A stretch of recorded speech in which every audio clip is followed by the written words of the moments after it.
Dünya üzerinde öyle şehirler vardır ki, sadece sokakları değil, taşları bile hikaye anlatır. Burası öyle bir yer ki,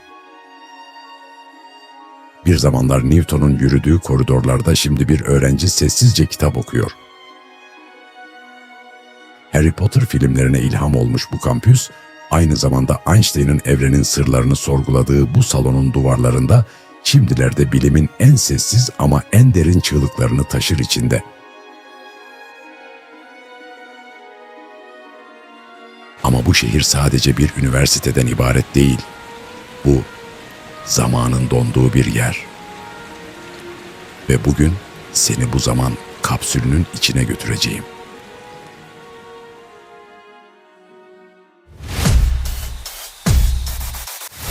Oxford, efsanelerle gerçeklerin birbirine karıştığı, geçmişin gelecekle buluştuğu şehir,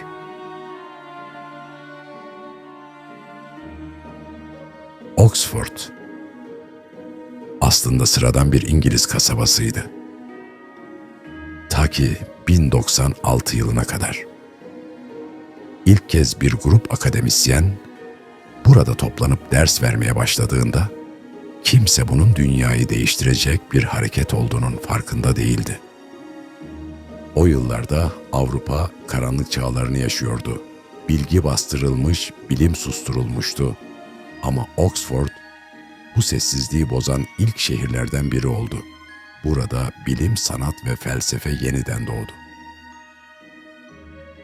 1209 yılında bir tartışma sonrası bazı akademisyenler Cambridge'e gitse de Oxford'un ışığı hiç sönmedi.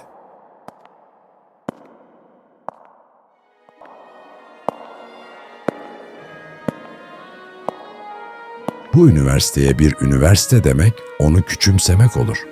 Her binası, her kapısı yüzyıllardır süren birikimin taşıyıcısı. Burada kimler ders verdi biliyor musunuz? Stephen Hawking, J.R.R. Tolkien ve hatta Oscar Wilde.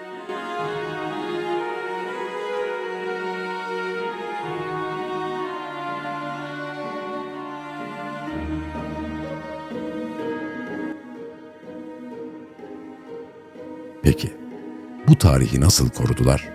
Oxford'da bazı kurallar yüzyıllardır değişmedi. Bazı kolejler hala 15. yüzyıldaki gibi yönetiliyor.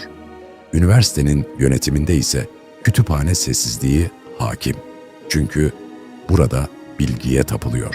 Ve işte tam bu yüzden Oxford sadece bir şehir değil, bir gelenek, bir ritüel, bir zaman yolculuğu.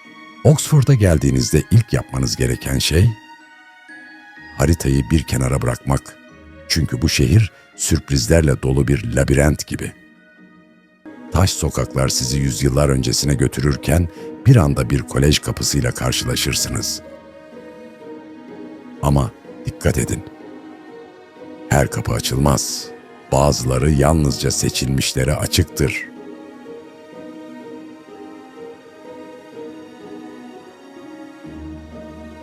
İlk durak Christ Church College. Burası sadece bir okul değil. Harry Potter'ın meşhur yemekhanesi burada çekildi. Evet, Hogwarts'ın büyülü atmosferi aslında Oxford'un ta kendisi.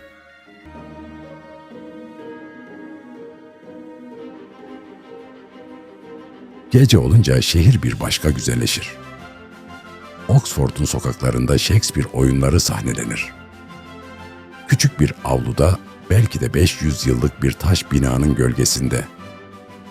Ayrıca sanatseverler için Ashmolean Müzesi mutlaka görülmeli. Tutankamon'un maskesiyle aynı döneme ait eserleri görebilirsiniz. Ama bazı heykellerin gece yer değiştirdiği söylentileri hala dilden dile dolaşır.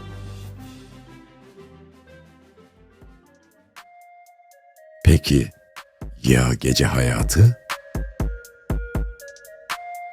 Oxford'da her köşe başında bir pub var. Ama bazıları yüzlerce yıllık. Bir rivayete göre Tolkien ve C.S. Lewis, Narnia ve Yüzüklerin Efendisi'nin ilk fikirlerini bir pub'da içki içerken paylaşmış. Öğrenciler Perşembe akşamı publara, cuma ve cumartesi geceleri ise gece kulüplerine gidip bütün haftanın stresini bu kulüplerde hep birlikte eğlenerek atarlar. Peki ya kahve sever misiniz? Oxford kafeleri sadece kahve içmek için değil. Yazarlar burada kitap yazıyor. Öğrenciler burada sanat tartışıyor. Bir köşede bir profesör sudoku çözerken, diğer köşede girişimciler yeni projelere odaklanıyor. Burası gerçekten hayal gücünün başkenti gibi.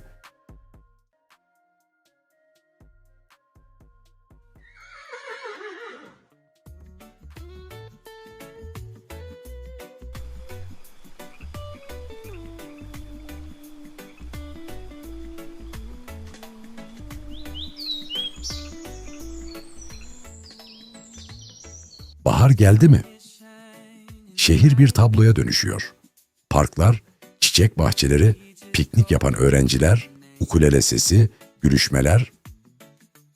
Burası dünyanın en entelektüel ama en içten şehirlerinden biri. Yani Oxford'da hem Newton olabilirsiniz, hem de çimlerde yuvarlanan bir çocuk.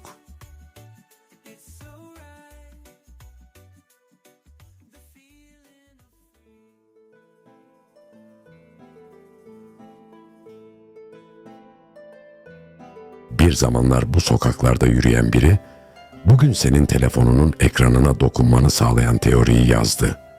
Bir başkası, hayatın anlamını sorgulayan kitaplar bıraktı bu kütüphanelerde. Peki sen hiç düşündün mü? Belki de seni farklı kılacak şey, doğduğun yer değil, sorduğun sorulardır. Oxford'un tarihi bize bir gerçeği fısıldıyor. Bilgi güçtür ama sadece ulaşabilenler için. İşte bu yüzden asıl fark, bilgiye ne kadar yürüyebildiğinde saklıdır.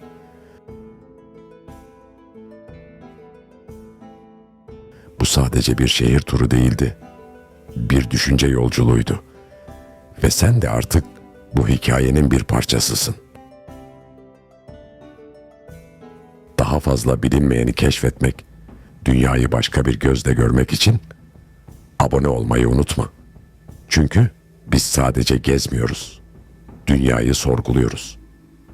Yeni videolarda görüşmek üzere.